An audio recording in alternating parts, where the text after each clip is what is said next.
আপনি যদি ইউরিনে ব্লাড দেখছেন বা বারবার বাথরুমে যেতে হয়, এটা নর্মাল মনে করে একদমই ইগনোর করবেন না। কারো কারো ক্ষেত্রে এটা ক্যান্সারের প্রথম সিগন্যাল হতে পারে। নমস্কার, আপনারা দেখছেন বেঙ্গলের সবথেকে বড় হেলথ কেয়ার পডকাস্ট চ্যানেল ডাক্তারবাবু। আজ আমাদের সাথে আছেন 15 বছরেরও বেশি এক্সপিরিয়েন্স একজন uro oncologist robotic surgeon doctor Gaurav Agarwal. আজকের এপিসোডটা শুরু করার আগে একটা ছোট্ট অনুরোধ, আমাদের চ্যানেলটি যারা নিয়মিত দেখেন তাদের মধ্যে এখনও অনেকেই সাবস্ক্রাইব করেননি। যদি আপনারা সত্যিই নিজের স্বাস্থ্য নিয়ে সচেতন হন তাহলে এক্ষুনি সাবস্ক্রাইব করুন।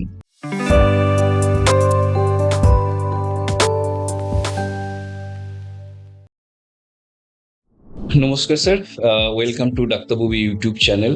থ্যাংক ইউ স্যার, প্রথমে আপনার থেকে এটাই জানতে চাইবো যে ইউরোলজিস্ট এবং ইউরো অঙ্কোলজিস্টের মধ্যে ডিফারেন্স কি? Very good question. Basically urologist and uro oncologist दोनों की बेसिक डिग्री सेम होती है। Okay, then where is the difference? Uro oncologist माने दोज पीपल और दोज यूरोलॉजिस्ट्स जिन्होंने यूरोलॉजिकल कैंसर्स पे स्पेसिफिकली काम किया है। Okay, specifically they deal only with the cancers of the urological system, okay, माने cancers of the kidney, the bladder, the prostate and genitalia in both males and females. আর পুরুষদের ক্ষেত্রে মানে কোন ধরনের ক্যান্সার বেশি হয়, ব্লাডার না প্রস্টেট? पुरुष क्षेत्रे prostate is only in males. Right. So prostate cancer is a very common problem and probably that is the highest in males. আর আপনার মহিলাদের ক্ষেত্রে ব্লাডার ক্যান্সার কি বেশি হয়? Bladder cancer दोनों में हो सकता है, males and females. Slightly more in males because of smoking and जो हमारे habits होते हैं, and females में kidney cancers are slightly higher. क्यों? Reasons unknown, genetics, but that's how it is. আমার যেটা মনে হয় মহিলারা অনেক সময় টয়লেট হোল্ড করে রাখেন, সেটা একটা কি কারণ হতে পারে? होते पारे, we should not be holding urine. Urine hold करना for a clean toilet is the biggest problem which we have in India. If you pass urine in a dirty toilet, वो still better है as compared to आप 4-5 घंटे urine hold करेंगे to go to a clean toilet.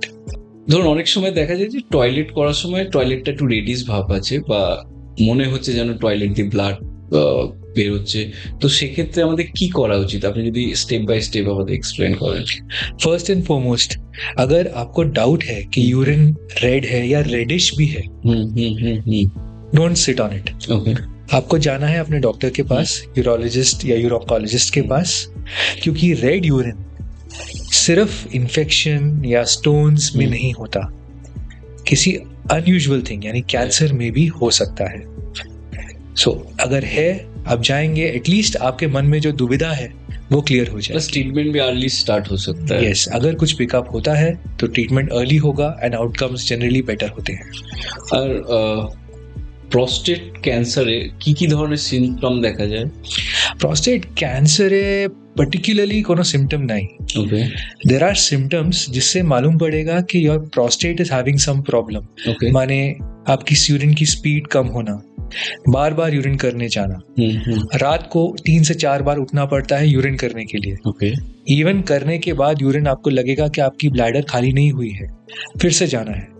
All these point towards कि आपके prostate में कुछ तो प्रॉब्लम है. अब वो कैंसर है कि नहीं है वो आपके डॉक्टर ही आपको बता पाएंगे. और आपका किडनी कैंसर जो होता है वो क्या पेनफुल होता है, और उसका सिम्टम कैसे पता चलेगा जो मेरा क्या क्या सिम्टम होता है?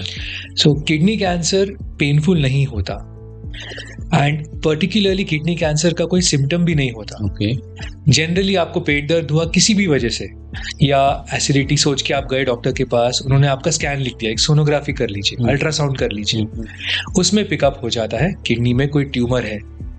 उसके आगे चेकअप करके टेस्ट करके मालूम पड़ता है कि वो कैंसरस है कि नहीं है. আর যদি ধরুন ক্যান্সার ধরা পড়লো সেক্ষেত্রে কিডনি বাদ দিয়ে দিতে হয় পুরোটা? ना, दैट वाज अर्लियर.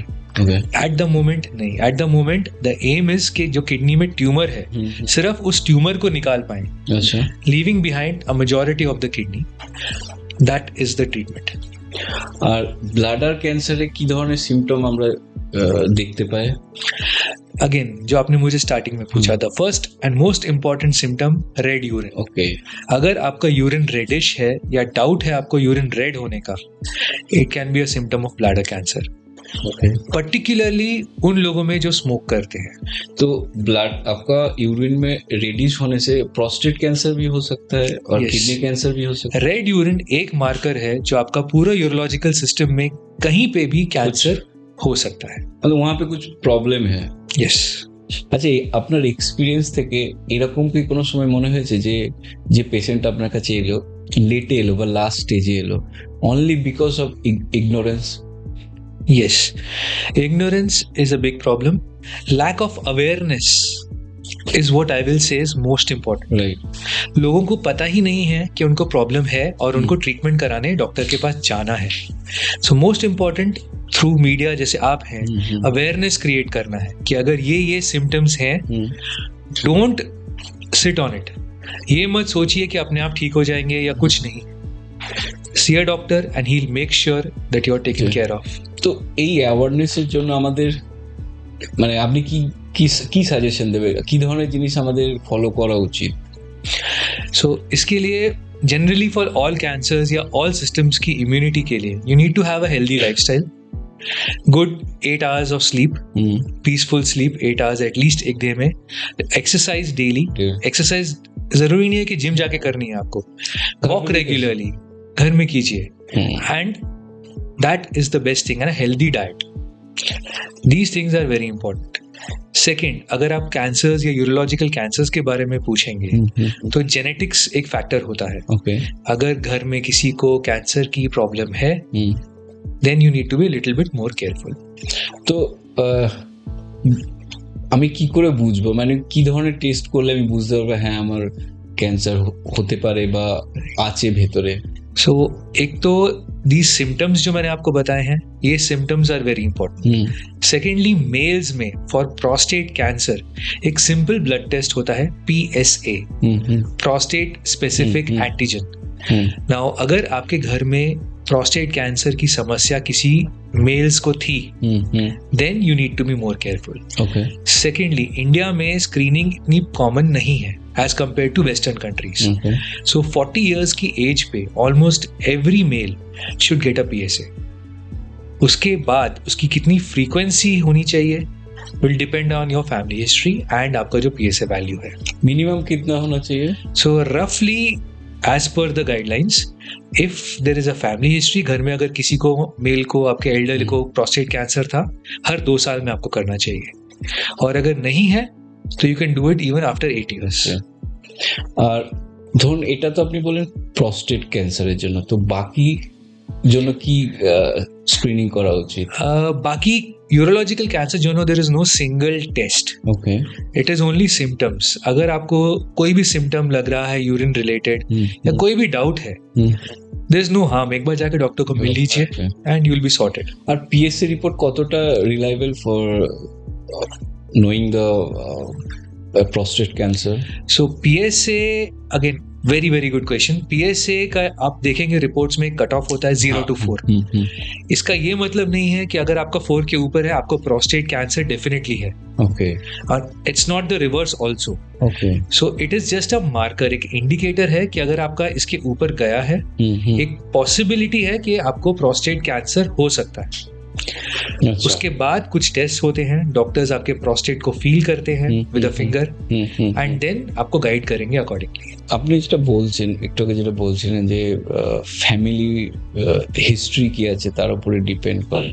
আমি যেটা একটা ডেটা দেখছিলাম যে এই 100 লোকের মধ্যে প্রত্যেক বছর নতুন করে একজনের ক্যান্সার ধরা পড়ছে।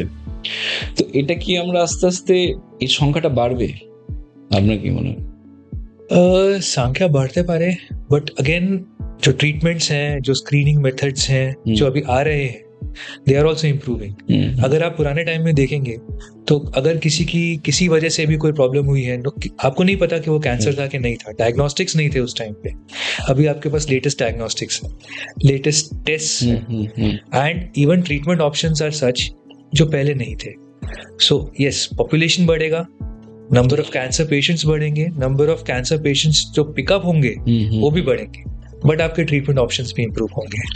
ধর আজ থেকে 10 বছর আগে আর এখন সাকসেস রেশিও কিরকম?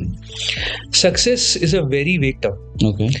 सक्सेस मीन्स मैंने सर्जरी कर दी, that is success for the doctor. Hmm patient का कैंसर निकल गया, that is success for the patient. Hmm hmm That is not actual success. Right. Success is you are able to keep that patient following up regularly. হুম वो आपकी बात मान रहे हैं, regular test हो रहे हैं, and he is cancer free hmm at so many years after surgery or so many years after treatment. That I feel is the real success. कि वो आदमी अपना टाइम अपनी फैमिली के साथ, अपने वर्क लाइफ के साथ is able to balance and live stress free and cancer free. ধরুন আমি যদি এখন আপনাকে বলি যে আমাদের যে লাইফস্টাইল, সেই লাইফস্টাইলে যে কোনো একটা আমাদের যদি অভ্যাস আজকে থেকেই চেঞ্জ করি, সেটা কি হবে? And this I will say is important both males and females, hmm particularly more for Indian women, is holding urine. ওকে। हम लोग यूरिन होल्ड करते हैं, टॉयलेट गंदा है, 4-5 घंटे होल्ड करेंगे, घर जाके এটা we'll common rush. Problem. That's not right. Holding urine is the biggest problem in India. आप अगर dirty toilet में urine करेंगे, it is still safer than holding urine for 5 hours and then बाद में घर जाके या कहीं पे जाके urine करें. So the one thing which I'll say is urine को hold नहीं करना है. বায়োপসি নিয়ে আমাদের অনেক ডাউটস আছে। আমরা ভাবি যে বায়োপসি মানে এটা ক্যান্সার, তো বায়োপসি কতটা safe? Biopsy is 100% safe. Hmm Biopsy is happening. That doesn't mean कि আপনাকে कैंसर আছে. ঠিক। बायोप्सी की আছে, इट्स अ स्मॉल नीडल হুম जो जाएगा आपके टिश्यू में, হুম হুম छोटा सा टिश्यू निकलेगा, बट उससे जो इंफॉर्मेशन मिलेगी वो मैसिव है. उससे आपको अगर कैंसर है नहीं है वो क्लियर हो जाएगा. अगर है तो किस टाइप का है और क्या ट्रीटमेंट करना है सब वो कुछ डिपेंड करता है उस पर. सर बायोप्सी से कैंसर के लिए करना पड़ता है ना, और कुछ के लिए हम लोग बायोप्सी टेस्ट करवाते हैं? बायोप्सी टेस्ट किसी चीज के लिए भी हो सकता है. कोई भी बॉडी से अगर टिश्यू बाहर निकल रहा है और वो पैथोलॉजिस्ट के पास जा रहा है, उसको बायोप्सी बोला जाता है. ওকে। दैट डजंट मीन कि इट इज ऑलवेज कैंसर. মানে আমাদের সোসাইটিতে আমার মনে হয় অনেকেরই এরকম ভুল ধারণা আছে বায়োপসি মানেই শুধু ক্যান্সারের জন্য এটা করা হয়। Correct, but that is not right. আচ্ছা, প্রস্টেট ক্যান্সারের ক্ষেত্রে কি সবসময় সার্জারি রিকোয়ারমেন্ट থাকে? ना, प्रोस्टेट कैंसर अगर आपके सिर्फ प्रोस्टेट के अंदर ही कन्फाइंड है, बाहर स्प्रेड नहीं हुआ है, जो कि कुछ कुछ टेस्ट से मालूम पड़ता है, डॉक्टर्स आपका MRI कराएंगे, पेट स्कैन होता है, अगर प्रोस्टेट में ही है then surgery is a very good option. वो आपके लिए सही है कि नहीं, and that is where a uro oncologist comes in. আর ধরুন আমরা যে ব্লাডার ক্যান্সার নিয়ে কথা বলছিলাম, এই ব্লাডার ক্যান্সার কি পুরোটাই কিউরেবল? ब्लैडर कैंसर स्पेसिफिकली ना, cancer equal to curable at that point of time, okay. Not lifelong. Lifelong follow up is required. आपको हर टाइम आपको डॉक्टर को मिलना है. क्यों? क्योंकि ये कभी भी वापस आ सकता है. टाइमली पिकअप करके जो अगर वापस आया उसका भी ट्रीटमेंट हो सकता है. That is why life long follow up is required. মানে একবার যদি ক্যান্সার ধরা পড়ে, সেটা ট্রিটমেন্ট করা হয়, ট্রিটমেন্ট করার পরেও তাহলে আপনি বলছেন ক্যান্সার ফিরে আসতে পারে? आस्ते पारे. दैट डजंट मीन कि इट विल कम 100%. किस पेशेंट में आएगा किस में नहीं आएगा वो कोई प्रिडिक्ट नहीं कर सकता. ওকে। तो अगर कोई भी चीज आप इलेक्टिवली ट्रीट करेंगे, आपको अगर पहले से पता है कि वो छोटी चीज है, उसको ट्रीट किया जा सकता है, it is always better. So that is why follow up is required. Plus ধরুন সে সাপোজ কারো কিডনিতে ক্যান্সার হয়েছিল বা ব্লাডারে ক্যান্সার হয়েছিল, এরকম কি কোনো পসিবিলিটি থাকে অন্য জায়গায় আবার হয়তো ক্যান্সার হচ্ছে? होते पारे, it can happen. It is not necessary कि किडनी में हुआ है तो आपको दूसरी किडनी में होना है या ब्लैडर में होना है या उसी किडनी में दोबारा होना है. हो सकता है, बट दैट इज वाई इसके जो फॉलो अप प्रोटोकॉल्स होते हैं वो फिक्स्ड हैं. They are standard international protocols कि आपको हर 3-3 महीने में जाना है डॉक्टर के पास, इनिशियली 1 साल के लिए. कुछ टेस्ट होंगे, बेसिक टेस्ट होंगे टू मेक श्योर आप ठीक है. जैसे टाइम बढ़ता है after your treatment, follow up की ड्यूरेशन भी कम हो जाती है. রাইট। আর ধরুন এই যে প্রস্টেট ক্যান্সারের জন্য আমরা পিএসএ রিপোর্ট করছি, এবার দেখা গেল যে প্রস্টেট ক্যান্সার পরে প্রস্টেটটা বাদ দেওয়া হচ্ছে, তো তারপরেও পিএসএ রিপোর্ট নিশ্চয়ই করতে হয়? यस. এবার ধরুন যেটা একটু আগে আমরা ডিসকাস করছিলাম যে পিএসএ অনলি ফর প্রস্টেট ক্যান্সারের জন্য টেস্টটা, তো যার ক্যান্সার হয়েছে তার তো আরো প্রবাবিলিটি হাই থাকে অন্য জায়গাতেও ক্যান্সার হওয়া, তো সেই ক্ষেত্রে ওই স্ক্রিনিং প্রসেসটা কিরকম হওয়া উচিত বা কিভাবে হয়? For prostate cancer in No. particular? না, আমি বলছি প্রস্টেট ক্যান্সার ধরুন হলো, হওয়ার পরে সেটা সার্জারি হলো, Right. তারপরে ফলো আপে থাকছে, তো Correct. অলরেডি প্রস্টেট ক্যান্সারটা তার রিজলভ হলো। Correct. বাট অনেক কেসে আমরা দেখেছি, কেস স্টাডিতে দেখেছি যে ক্যান্সার আবার ফিরে আসতে পারে, Right. বা একটা হচ্ছে প্রস্টেটে ফিরে আসে কিনা, এটা একটা আমার কোশ্চেন ছিল। আর একটা হচ্ছে যে ক্যান্সার অন্য জায়গাতেও আবার আসতে পারে। হুম। তো যখন আমি পিএসএ রিপোর্ট করছি, আমার যেহেতু প্রস্টেট ক্যান্সার হয়েছিল, তো পিএসএ রিপোর্ট থেকে আমি প্রস্টেট ক্যান্সারটা আমি বুঝতে পারছি যে এটা আমার কন্ট্রোলে আছে কি নেই, বাট অন্য জায়গায় হচ্ছে কি হচ্ছে না সেটা আমি জানবো কি করে? Right. এটা হচ্ছে আমার জিজ্ঞাসা। So, prostate specific antigen, PSA, that doesn't mean that prostate is out, so PSA minus 0. That doesn't happen. Okay, There are certain things which nobody knows yet, but PSA फिर भी बॉडी में होता है. Okay, So अगर आपका prostate cancer दोबारा आ रहा है, either locally वहीं पे या बॉडी में कहीं और, PSA टेस्ट से पता लग जाता है. आपका जो PSA टेस्ट है, जो वैल्यू है, वो धीरे धीरे बढ़ने लग जाती है. ओके, उससे डॉक्टर्स को आइडिया लगता है कि शायद आपका कैंसर दोबारा आ रहा है. अच्छा, इन दैट केस स्कैन किया जाता है बॉडी का टू मेक श्योर कि है कि नहीं है, और अगर है तो कहाँ पे है, okay. And then we can decide the treatment. ওটা কি ধরনের স্ক্যান করা হয়? The PET scan. PET scan. আর প্রস্টেট ক্যান্সার সার্জারি হয়ে যাওয়ার পরে কেমো নিতে হয়? ना, प्रोस्टेट कैंसर जो नो पर्टिकुलरली आफ्टर सर्जरी, अगर cancer is only localised to your prostate, chemo is not required. Okay, even radiation immediately after surgery is not required. Surgery के बाद फॉलो अप होता है based on PSA blood test. Okay, okay, अगर वो बढ़ने लगता है, उस टाइम पे रेडिएशन का ऑप्शन होता है. Chemo for a localised prostate cancer is not required. আরেকটা জিনিস যেটা জানার ছিল, সেটা হচ্ছে ধরুন প্রস্টেট সার্জারি হয়ে যাওয়ার পরে আপনার পিএসএ লেভেল একদম নর্মাল বা হয়তো বিলো আছে অনেক, সেক্ষেত্রে কি কোনো মেডিসিন নেওয়ার দরকার থাকে? ना, if surgery has gone off well and PSA is under the normal international standards, কোনো medicine is দরকার হয় না।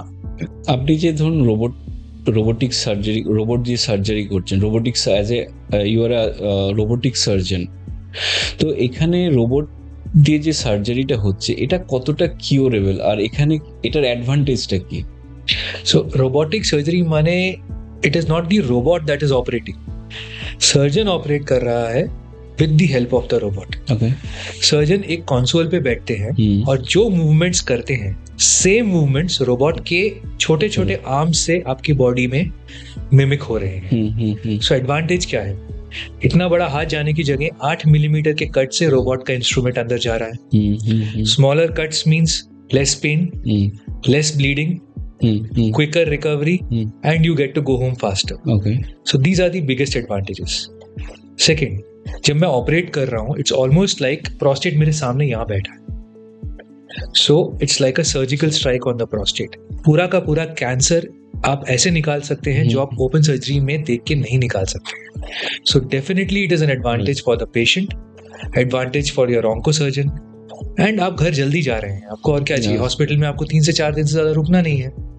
আচ্ছা, আরেকটা জিনিস, রোবোটিক সার্জারি নিয়ে আমাদের একটা মিসকনসেপশন আছে, যেটা হচ্ছে এটা খুব কস্টলি, তো সাধারণ মানুষকে এটা অ্যাফোর্ড করতে পারবে? Yes, initially it was costly, now it is not. How? Robotic surgery, for example, if you take a prostate, आप हॉस्पिटल में total you will be there for 4 days. Okay, एक तो basic cost as compared to traditional open surgery. But in an open surgery, you will be in hospital for about 8 to 10 days. So extra 4 to 5 days जो आप hospital में रह रहे हैं for an open surgery, वो तो free में तो नहीं रह रहे हैं. जी, So that offsets the cost. You're going home faster, you're getting back to work faster. So if you see the total cumulative cost, वो actually कम आता है as compared to a traditional surgery जिसका आपका stay is much much longer. আচ্ছা, in future আপনার মতে আপনি কি বলবেন যে এরপরে আর ট্র্যাডিশনাল সার্জারি থাকবে না, পুরোপুরি রোবোটিক সার্জারি হয়ে যাবে? ना, that is not true. Robotic surgery not a panacea. हर जगह आप रोबोट नहीं लगा सकते. Okay, disease and patient characteristics and patient को उसका बेनिफिट होना चाहिए. ओनली देन आप रोबोटिक सर्जरी उनमें कर सकते हैं. And for the future, I don't think it's the future. Robotic surgery is the present. Future में क्या होगा? वन मेन डिसएडवांटेज होता है जो सर्जन को रोबोटिक सर्जरी का, कि वो टच सेंसेशन या फील नहीं आती है टिश्यूज की, जो हम लोग हाथ से जब सर्जरी करते हैं जो आती है.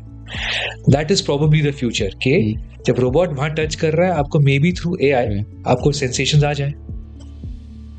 তো আস্তে আস্তে মেডিকেল সায়েন্সের মধ্যে এআইও ইনভলভ হচ্ছে. ইয়েস স্যার, আমাদের মধ্যে অনেক মিথ আছে, যেটা হচ্ছে অনেক মানুষ ভাবেন যে ক্যান্সার যদি আমরা সার্জারি করছি সেক্ষেত্রে ছড়িয়ে যাওয়ার চান্সেস অনেক হাই থাকে. এটা কি সত্যি?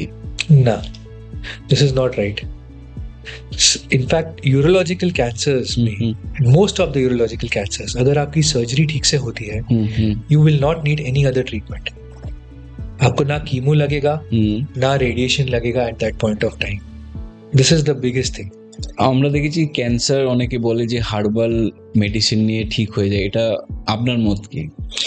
As an allopathic surgeon, I would not comment on that, but I don't think herbal or Ayurvedic treatment at the moment can cure cancer. Okay. আর আমাদের কোন বয়সের পর থেকে স্ক্রিনিং করা উচিত? Again, few tests are fixed for screening. For example, urology में PSA blood test for prostate cancer. Every male should do it once at 40. उसके बाद आपके डॉक्टर आपको बताएंगे कि रिपीट कब करना है. ওকে. অ্যান্ড আমাদের যদি লাইফস্টাইল, ফুড, এই হ্যাবিটগুলো যদি আমরা ঠিক করি, সেক্ষেত্রে ক্যান্সার প্রিভেন্ট করার পসিবিলিটি থাকে? Yes, prevent in particularly for smoking. Smoking is one thing. Tobacco किसी भी फॉर्म में अगर हम उसको कम करके, मिनिमाइज करके, even if you bring it to zero, that is the only thing जिससे आप कैंसर का रिस्क अपना कम कर रहे हैं. तो स्मोकिंग से प्रोस्टेट का क्या रिलेशन है? स्मोकिंग से आपकी बॉडी में टॉप टू बॉटम हर एक चीज का रिलेशन है. ओके. कहीं से लेके कहीं का भी कैंसर हो सकता है. ओके. सो एक ही चीज है जो प्रूवन है जिससे कैंसर होता है बॉडी में, वो है स्मोकिंग या टबैको. तो उसका एकदम, आप अगर टबैको या स्मोकिंग का सिगरेट लेने भी जाएंगे, आप पैकेट में देखिए, पिक्चर रहता है. So we don't need someone to tell us कि ये खराब है, ये अच्छा है. हमें पता है क्या खराब है, बस हमें उसको फॉलो करना.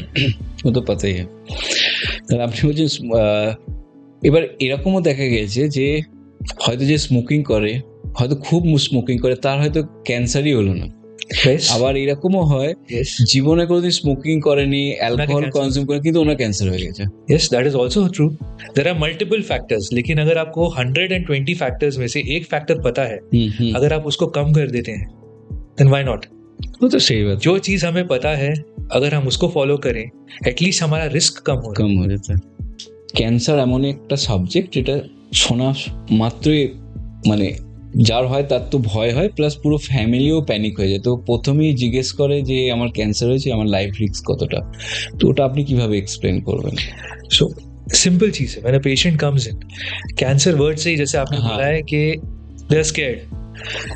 मेन थिंग यही है कि at that point of time, even if this cancer is advanced, घबराना कुछ नहीं, there is no life risk. Advanced cancer also can be treated in such a way कि पेशेंट अपनी नॉर्मल लाइफ स्पैन जी सकते हैं. I am not saying cure हो जाएंगे, बट वो अपना नॉर्मल लाइफ स्पैन जी लेंगे. So there is no immediate threat to life even in advance stages. And prostate ক্যান্সারে আমি যেটা দেখছিলাম, এটা তো একদমই লাইফ রিস্ক থাকে না. यस, এটা কি সত্যি? Yes, even advanced prostate cancer there is no life risk. And among urologist एक छोटा सा ही कहना है कि गॉड सेज आपको एक कैंसर लेना ही लेना है, कौन सा लोगे आप? It's prostate cancer. For that reason আমরা ইউরোলজি ক্যান্সার মানে একটা হচ্ছে ব্লাডার ক্যান্সার, একটা হচ্ছে কিডনি ক্যান্সার, আর একটা হচ্ছে প্রস্টেট ক্যান্সার. এই ছাড়াও কি আরো কিছু ইউরোলজিক্যাল ক্যান্সার হতে পারে আমাদের? यस, ছোট গ্ল্যান্ড আছে কিডনির উপরে, एड्रिनल. ओके. किडनी पाइप जो किडनी से यूरिन नीचे लेके आती है ब्लैडर में, ureter. Okay. Bladder, prostate in males, genitalia माने मेल्स एंड फीमेल्स में, मेल्स में particularly penis in males, phenyl cancer in males, all of these come under urology. Okay. Sir, आपका जो 20 इयर्स का जो एक्सपीरियंस है, তো এই 20 ইয়ার্স এক্সপিরিয়েন্সের মধ্যে এমন কোনো কেস আছে যেটা আপনাকে এখনো ইমোশনালি খুব টাচ করে? there are many cases, many patients, particularly patients ऐसे हैं कि एक आपको मैं इंटरनेशनल पेशेंट का एग्जांपल देता हूँ. Patient came from outside India. वो आए थे, उनको बाहर उनके लोकल कंट्री में, मैं कंट्री का नाम नहीं लूंगा, वहां पे उनको मल्टीपल तरह की ट्रीटमेंट्स बोली गई थी. ABCDE, multiple doctors have given multiple options. Now medical science में ये भी ट्रू है कि सब लोग आपको सेम चीज नहीं बोलेंगे. There is a variable opinion, variable component. But वो देख के, and all of those were very very radical, वो देख के कुछ तो था कि समथिंग इज रॉन्ग समवेयर. अब पेशेंट सब टेस्ट वगैरह करके आते हैं, उनको दोबारा सब करवाना इज वेरी डिफिकल्ट, कॉस्टली भी होता है उनके लिए. बट ये लोग मान गए. We repeated the test and you won't believe, उसको सर्जरी की जरूरत नहीं पड़ी. Okay. Without surgery, just on simple one medicine, वो ठीक थे और अभी तक ठीक है. This is at least 6 years down the line. তাহলে কি টেস্ট গুলো ভুল ছিল? Can't say টেস্ট ভুল ছিল, ওপিনিয়ন ভুল ছিল, nobody can say, but this is what it is. ধরুন আজ থেকে আমাদের কি ধরনের হ্যাবিট ঠিক করা উচিত, মানে আপনার মতে? It's very simple. ABCD. A, alcohol, reduce. B, ban smoking or tobacco in any form. C, consume good food. And D, diet and a daily regular exercise. Okay. These 4 things are good enough. Sir, এবার একটুখানি আমরা অনেকক্ষণ খুব serious কথা আলোচনা করলাম. এবার আমরা একটুখানি আপনার পার্সোনাল লাইফ নিয়ে কথা বলবো. স্যার, আপনার ফেভারিট ফুড কি? फेवरेट फूड नॉर्थ इंडियन में आप देखेंगे कि होती है कड़ी चावल. That is my favourite. হ্যাঁ. আপনার favourite book? Favourite book is again Siddhartha Malhotra का ये emperor of all maladies. Okay. It's related to cancer, আচ্ছা जिसके लिए उनको पुलित्जर अवार्ड भी मिला था, सिद्धार्थ मुखर्जी का. আচ্ছা. আর এটা তো আপনার ধরুন আপনার সাবজেক্ট রিলেটেড হয়ে গেল, বাট তাছাড়া আপনি কি ধরনের বই পড়তে ভালোবাসেন? I can read any kind of books. I like to read books. ওকে. আপনার favourite actors? Favorite actor is Amir Khan is my favorite actor. Okay. Sport? Sport lawn tennis. Okay. Player? Player lawn tennis में Andre Agassi was a lawn tennis player who was my favorite. And singer? Singer I like Shan. আপনি stress release করার জন্য কি করেন?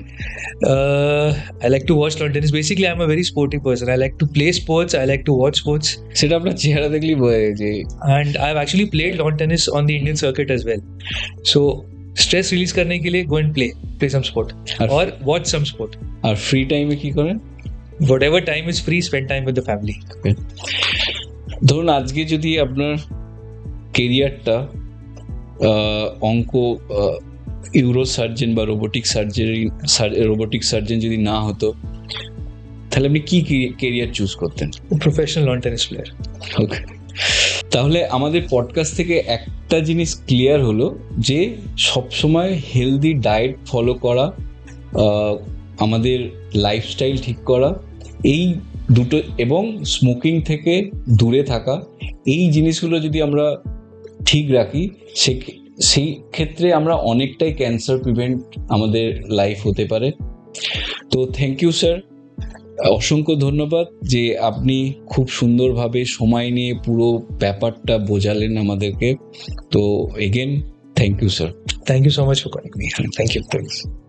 আজকের এই discussion থেকে একটা জিনিস ক্লিয়ার, আর্লি ডিটেকশন মানেই লাইফ সেভ করা সম্ভব. আপনাদের সবাইকে বলবো কোনো সিমটম ইগনোর করবেন না, আর এই ভিডিওটা শেয়ার করুন, কারণ এটা হয়তো কারো জীবন বাঁচাতে পারে. আর এমন ইনফরমেটিভ কন্টেন্ট পেতে সাবস্ক্রাইব করুন ডাক্তারবাবু ইউটিউব চ্যানেল. সুস্থ থাকুন, ভালো থাকুন, নমস্কার.